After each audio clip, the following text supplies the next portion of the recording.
Hello, class. This is our last content lecture of the semester. It is hard to believe that things are drawing to a close. In the background, you're going to hear my whiny dog, Stella, because I'm not letting her in this room. I'm sorry that you have to put up with it, but it's much worse if she gets in here and starts barking at everything going by outside. So let's move right into this. This is our last genre that we're talking about this semester. It is classical opera is the genre, and these are both images from opera productions of Don Giovanni by Mozart. First, let's take a look at how Baroque and classical opera differ. Baroque opera was all opera seria. This had as a plot either a mythological story, an ancient historical tale, something larger than life with characters that often were legendary in scope and scale and power, or actually gods or demagogues. And so this led to heroic, larger-than-life characters within those operas. The format was recitative and aria with rigid transitions. Sometimes there were a few choruses sprinkled throughout. There was only one emotion per aria. This does not mean that Baroque opera is devoid of emotion. It had quite a bit of emotion, but one entire aria would usually encompass a particular mood or feeling. The plot moves slowly in Baroque opera, and sometimes ponderously so, especially with our modern day sensibilities of how a plot might move along.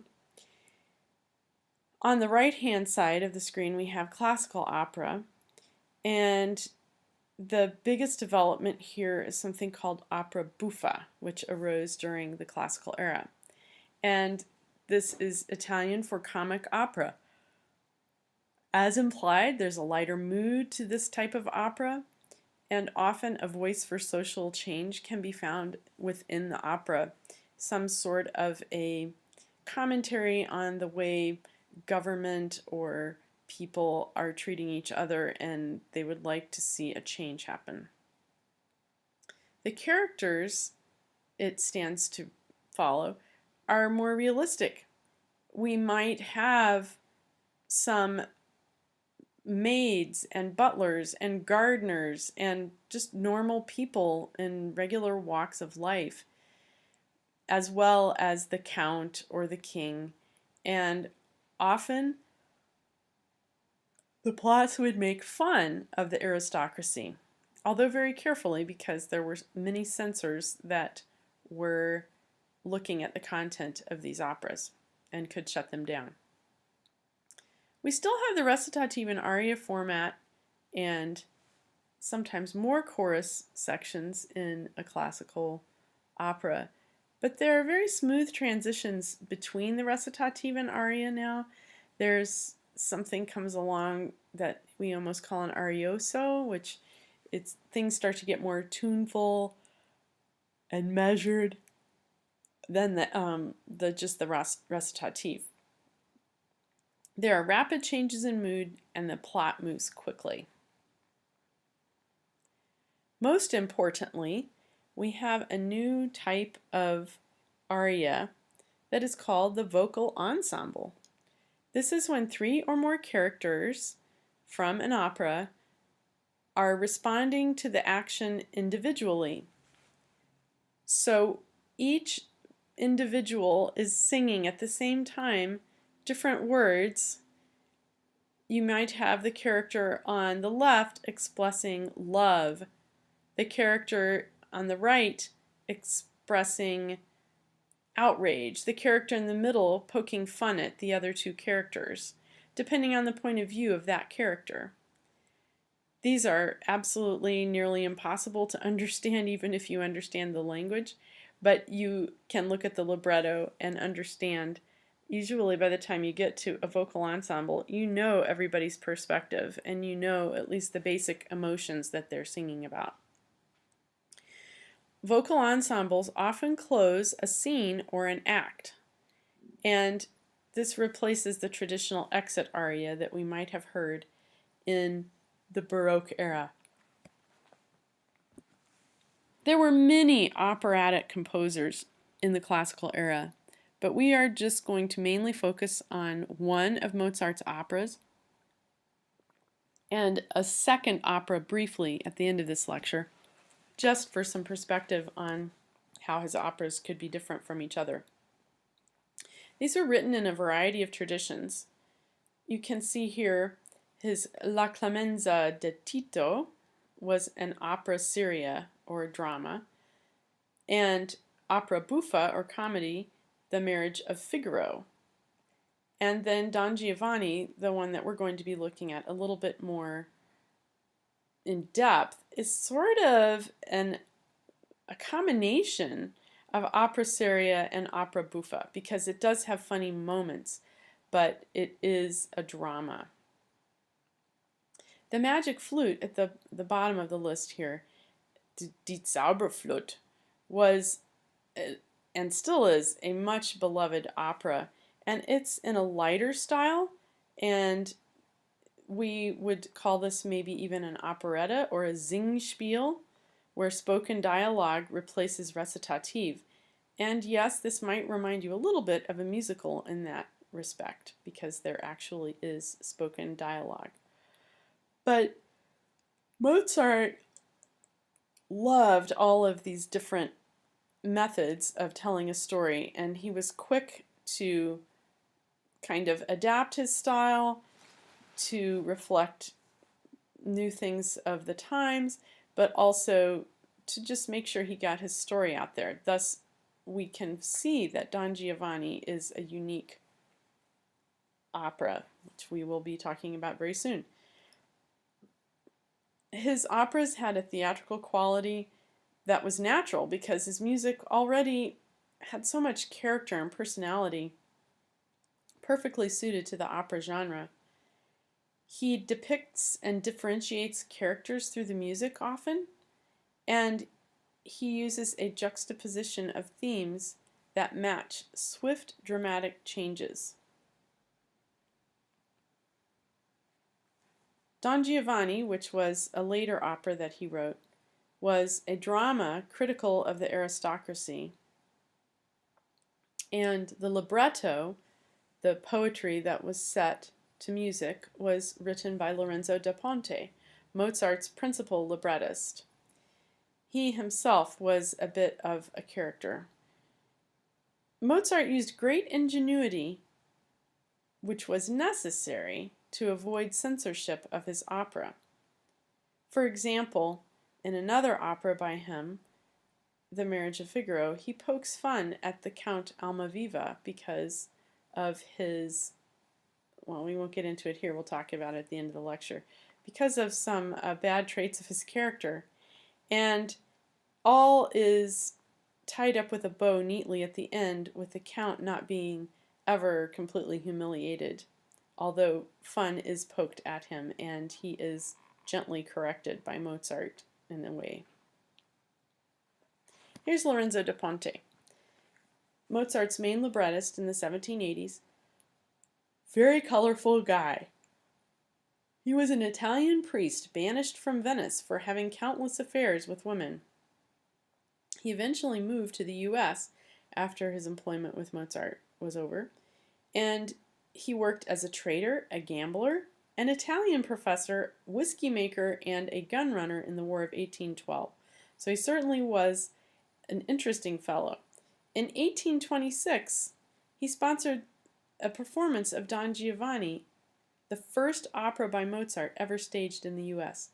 And so for all of these reasons, he is an important person for us to know about.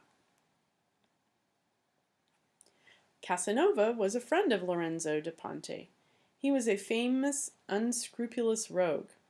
known more for his romantic conquests today than other roles he played as soldier, spy, diplomat, businessman, con artist, and adventurer.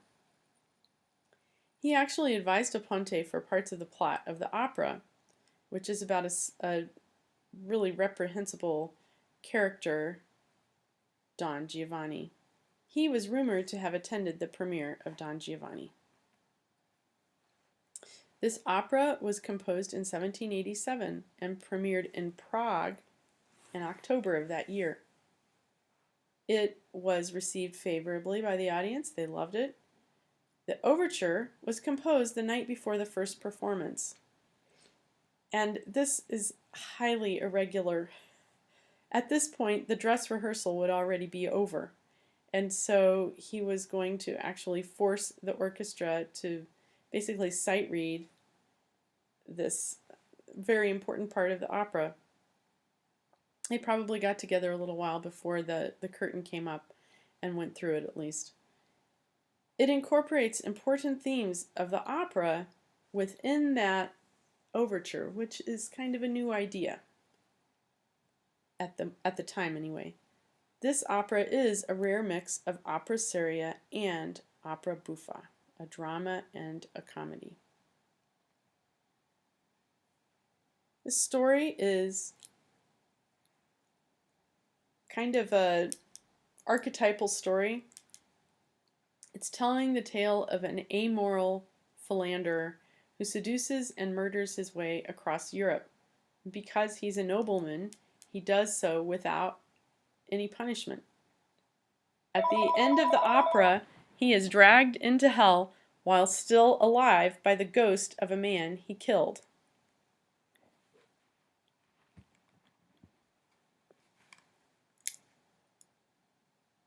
So we're going to take a look at Act 1, Scene 1 in a few minutes. The characters are Don Giovanni, who's the aristocrat, and a rake and a villain, all of the above. Leporello is Don Giovanni's servant.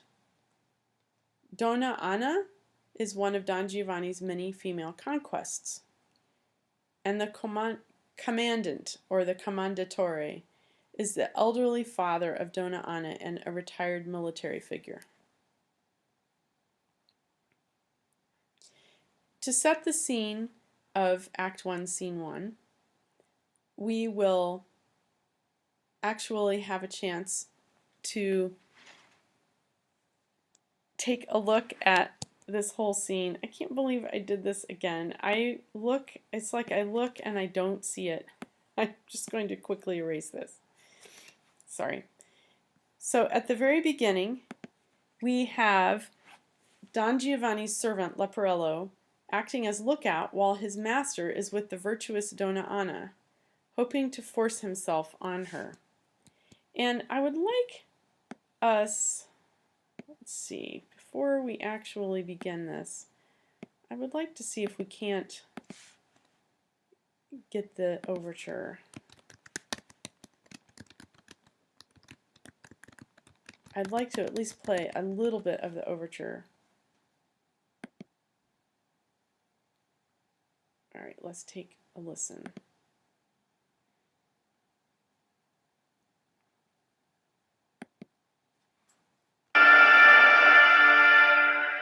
Starts with ominous chords.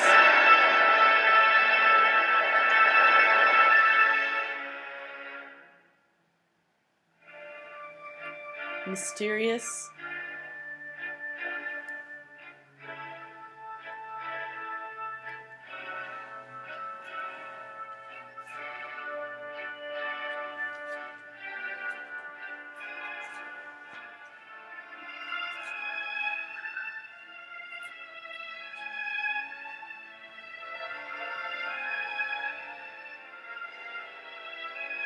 This minor key, the mood is foreboding. It speaks to the drama of this tale. By the way, this is in sonata allegro form.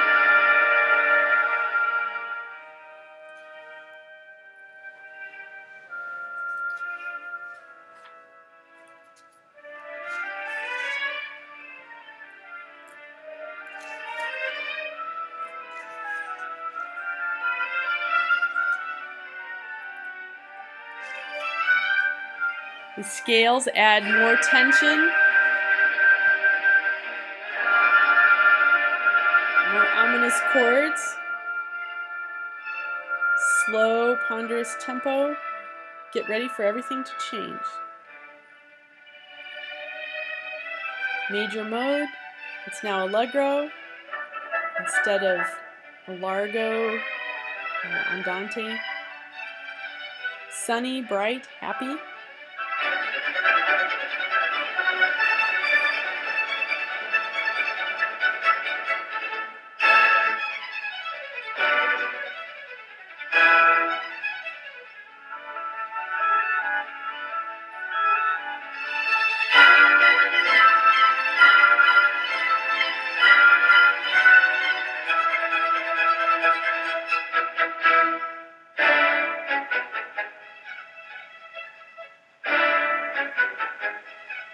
I'm going to have some movement back and forth between major and minor mode.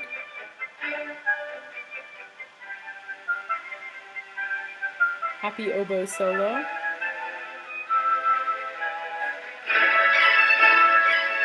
Oh, I'd love to play more of this for you. It's a beautiful overture. It really is. But we have several little scenes to take part in. So let's take a look at the beginning. Even though I know some of you are not keen on it, we do have subtitles, I think, in this scene.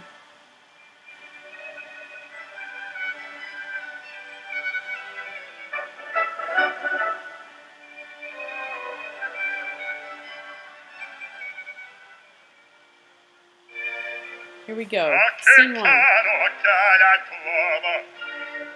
Leporello, the servant.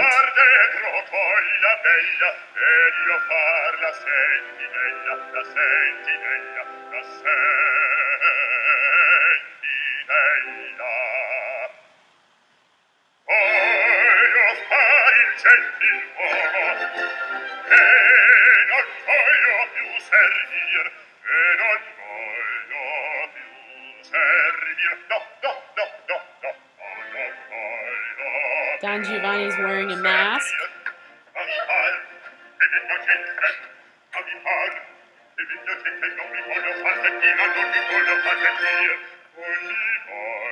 The virtuous Donna Anna is outraged.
Okay, so he kills Donna Anna's father. And in this production, it's set more in the 1800s, so it's a knife fight, but often it is set earlier, and it is a traditional duel with swords. My husband and I were lucky enough to, well, we actually decided for our birthday presents for each other this year to go to the Santa Fe Opera, and we got to see this particular production that you can see in this slide, Don Giovanni, Santa Fe Opera, and this interesting set design that has kind of this monolith at the back of the stage, and in certain types of lighting it looks different ways, but it's certainly more skull-like than anything. It's like a skull with a cape over it, and you can see the tremendous scenery behind the stage. And the Santa Fe Opera is a world-class opera that is almost in our backyard. So if you're ever interested in going, just check in with me and I can give you some advice about it. But some of the people who come to sing the roles are world-class. At least one of the characters from the opera we saw this summer is singing with the Metropolitan Opera in New York City right now. So we move on to scene 2. In scene 1 you can see the scene at the end of scene 1 where Donna Anna's father is killed. And so after the duel, there is the father lying on the ground, and the reaction by Donna Anna and her fiance. Her fiance always seems to be around, and he's always talking about getting that scoundrel, but he never actually is a man. He's not really a man of action, her fiance. Although he's very upset.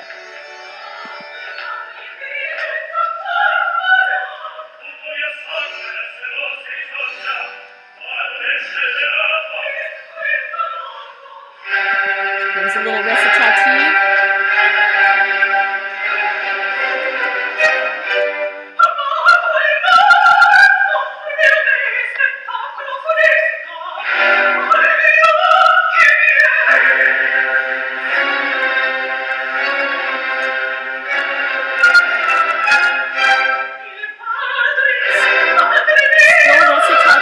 But with a fuller orchestra accompaniment than what we had in the Baroque era.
the transition to the aria is a little more seamless because of devices like using the full orchestra to accentuate things in the recitative, and the tempo just picks up a little bit and they launch into the actual aria.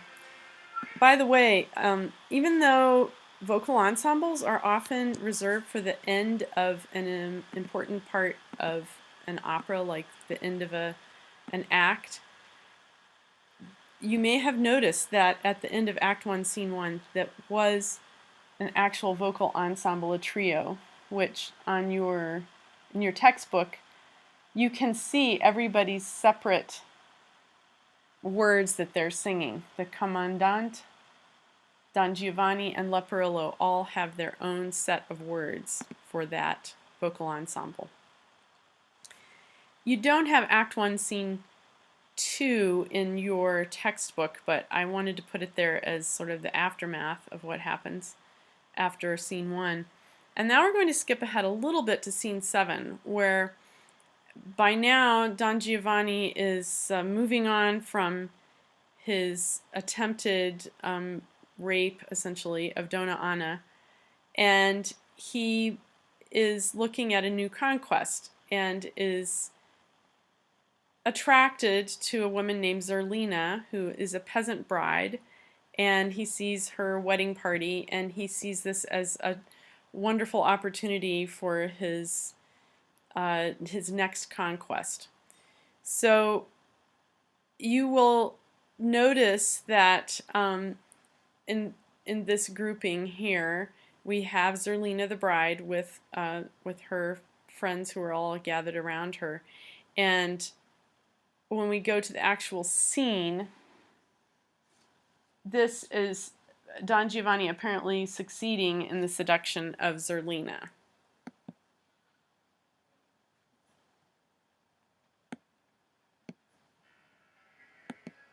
Starts with a recitative.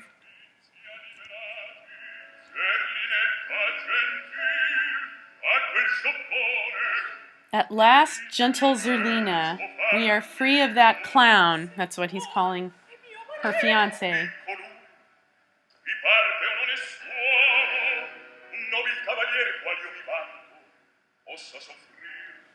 She sings, "Sir, he is my fiancé." And he says, "Who, him? I'm a noble cavalier."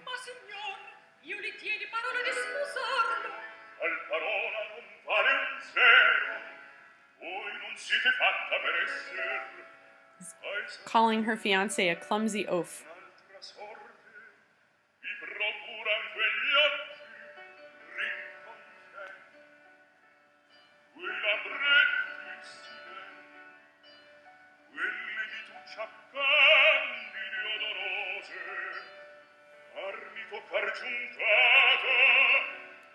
He's singing, "You were not made to be a peasant girl. A higher fate is in store for those mischievous eyes, those beautiful lips, those milky, perfumed hands."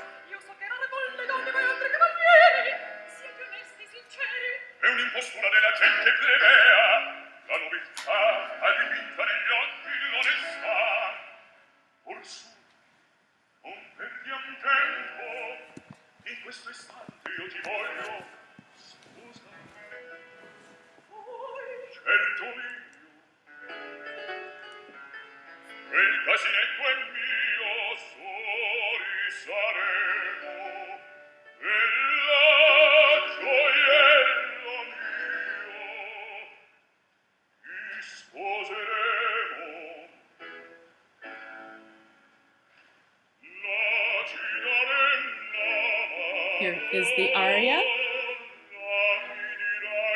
This is a duet. Give me your hand, O fairest.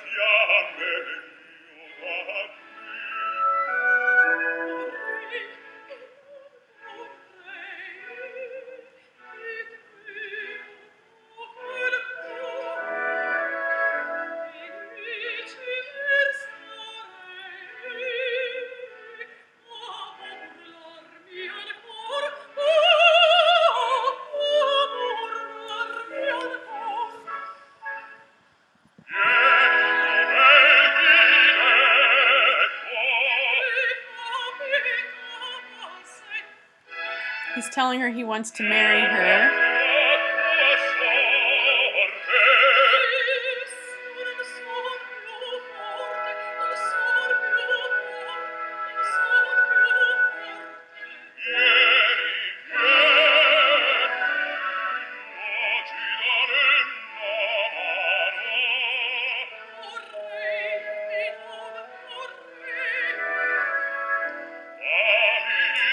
Notice very obvious antecedent and consequent phrases, question and answer phrasing. Simple yet beautiful melody.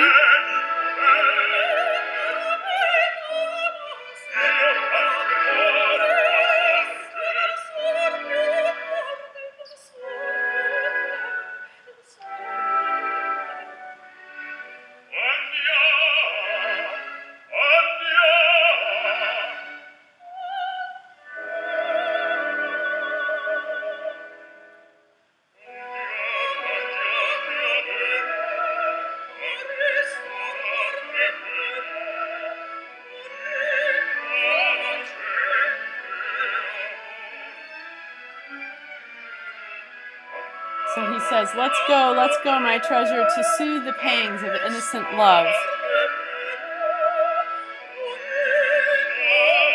And he seems to be changing her mind rather quickly.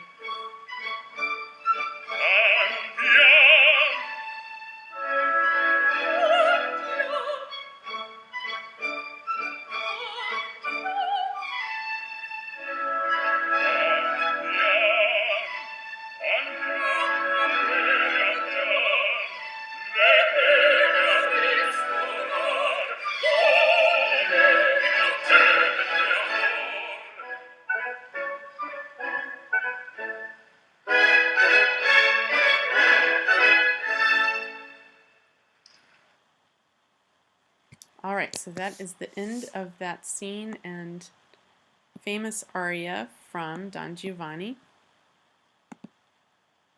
This is a very, very long opera, by the way. It's 3.5 hours, so it's a long one. There's an intermission, but a lot of beautiful music in here and acting.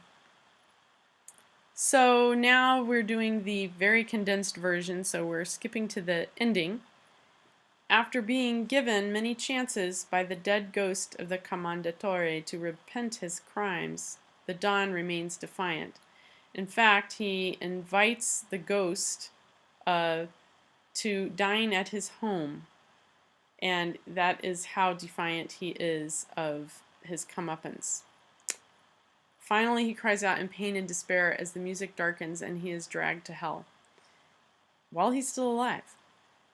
The mixture of sublime beauty and sinister power comes together in the music and drama of this opera. So let's see a little of the end scene.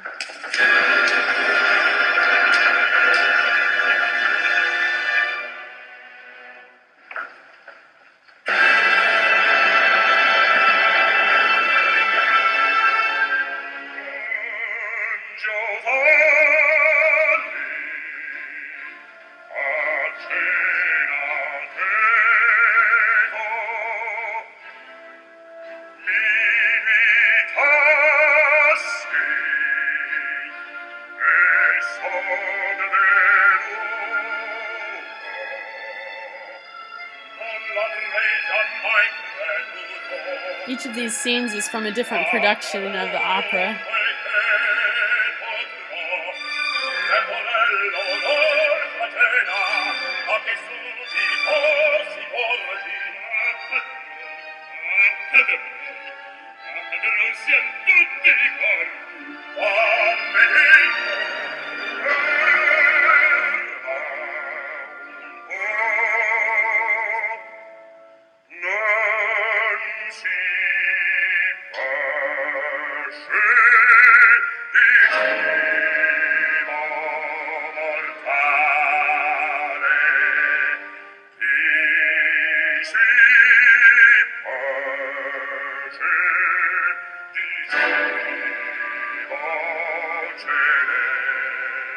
This character needs a bass voice.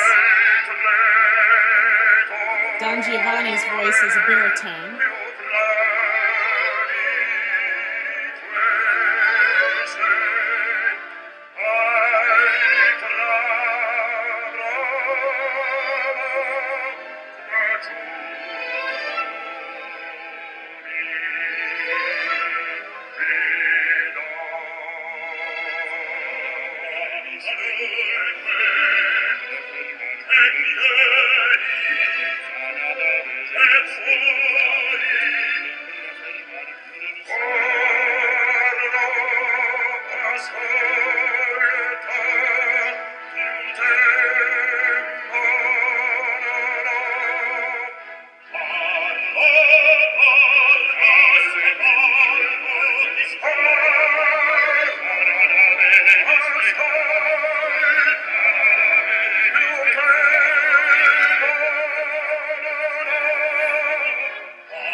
Hear how the accompaniment adds to the drama, the chords,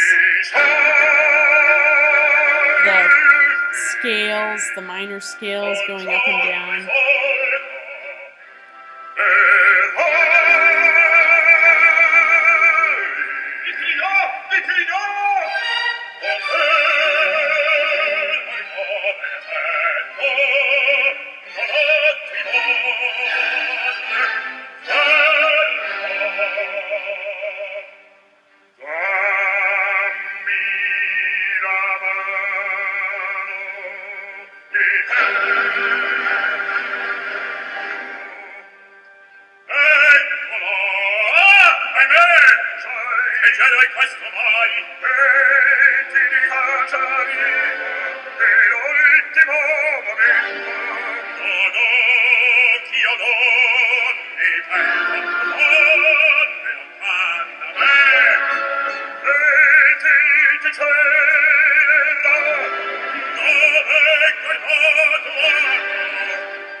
There you have it.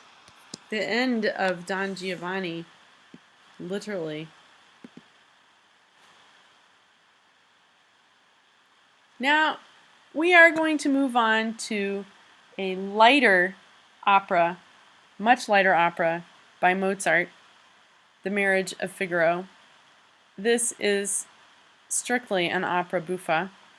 The story pokes fun at Count Almaviva and is in sympathy with Count Almaviva's wife, the Countess, who is being cheated on at the beginning of the opera. The stars are the Count's servants, Susanna and Figaro, who you see pictured here. Figaro learns that the Count wants to seduce his fiancée, Susanna, and the clever valet vows to put his employer in his place in the very beginning of the opera. We're going to see a little bit of that first scene of The Marriage of Figaro.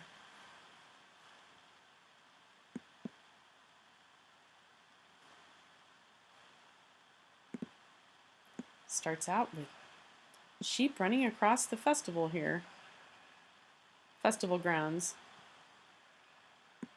And I believe it does start with the overture, and we'll listen to a tiny bit of the overture and then move forward. If you would like to access this entire opera, it's available online, and it's a wonderful production in England.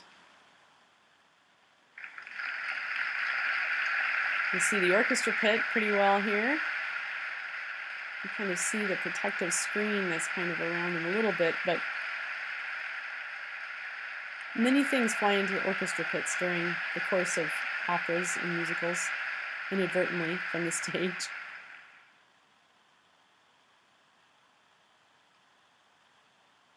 There is no slow intro for this one.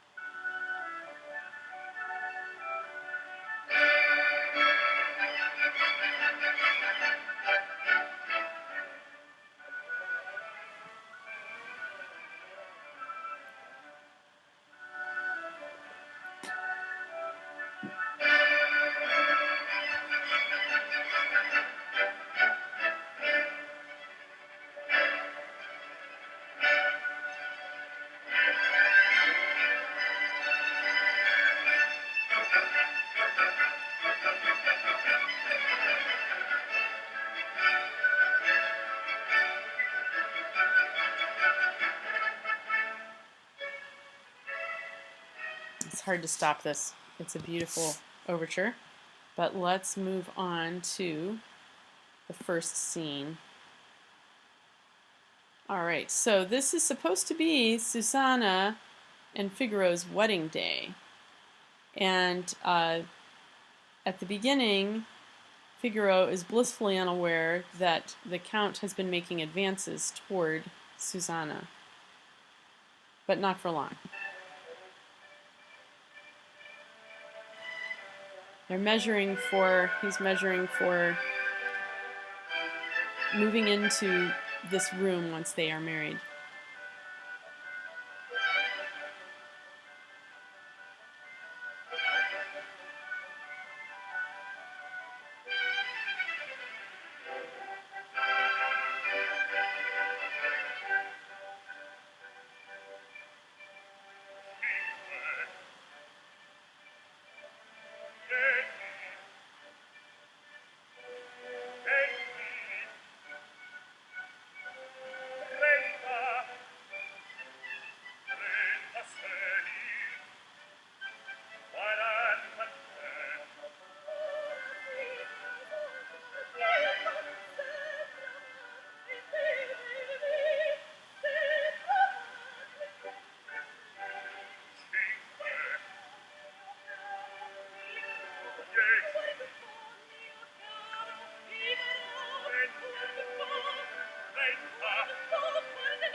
It doesn't look like the subtitles are activated, so I'll try to keep you up on the action. She is singing, "Isn't this a beautiful head covering for our wedding?"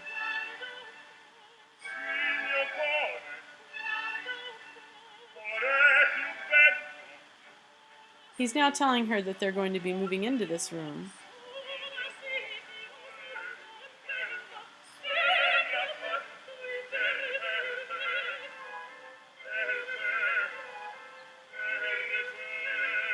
And we're going to sing a little bit about looking forward to the wedding.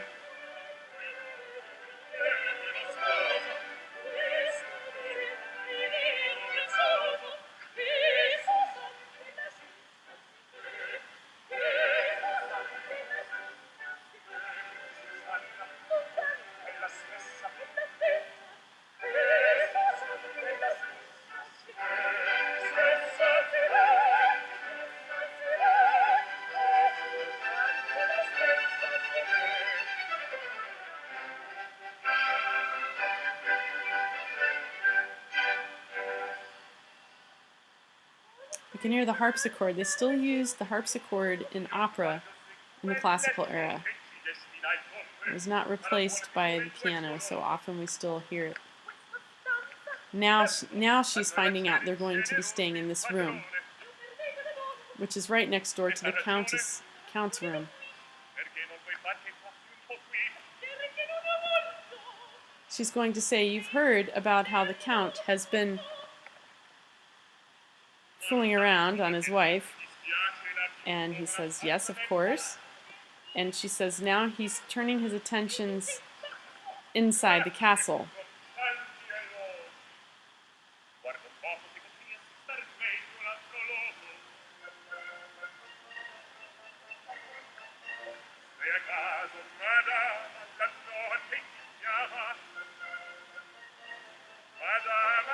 He's saying, "Wouldn't it be nice? We'll be so close to them. When they ring for us, ding ding, we can just go in and help them." Because she is the countess's maid and he is the valet for the count.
Now she's going to tell him, and he's going to be very angry.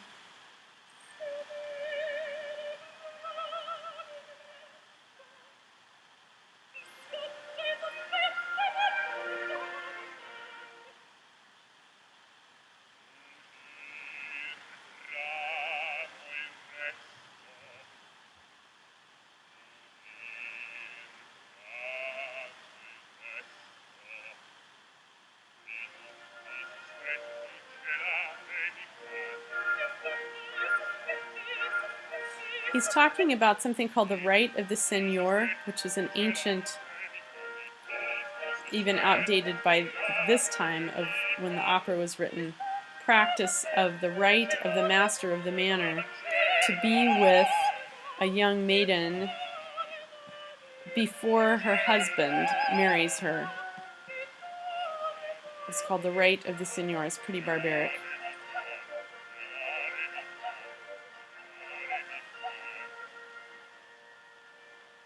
But Figaro is clever. This is one of the other minor characters that's stirring the pot.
So she's saying, Don Basilio, my music teacher, has told me that he intends to invoke the right of the Signor.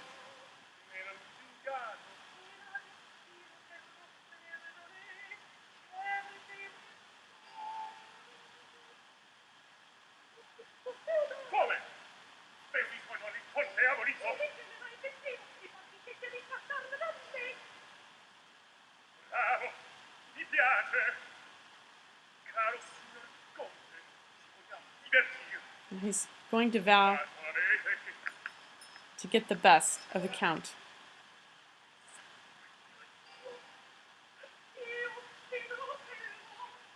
She's being called by the Countess. So he's going to sing an aria called Se vuol ballare, if you want to dance. So if you want to dance, Signor Count, you'll have to dance to my tune. I will be the fiddler. So he is saying that you are not going to get the best of me or my lovely Susanna.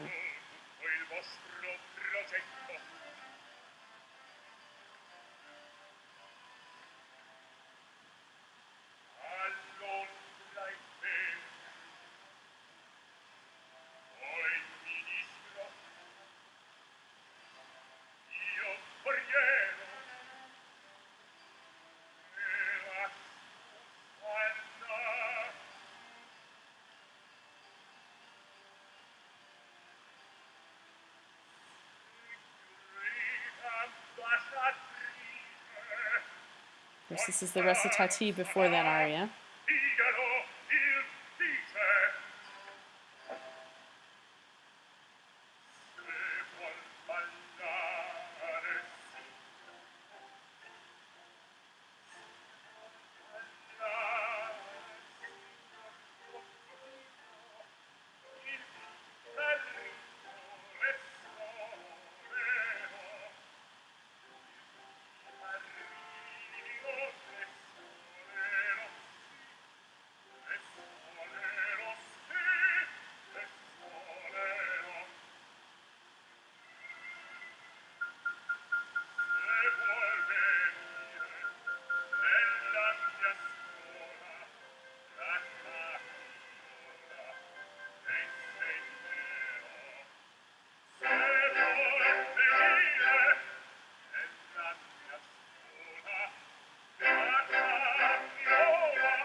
Alright, so that is all I'm going to show you of The Marriage of Figaro, but it really is a delightful opera which has other characters that haven't been introduced, of course, yet, but it is a fabulous opera. If you ever have a chance to go to this, I highly recommend it.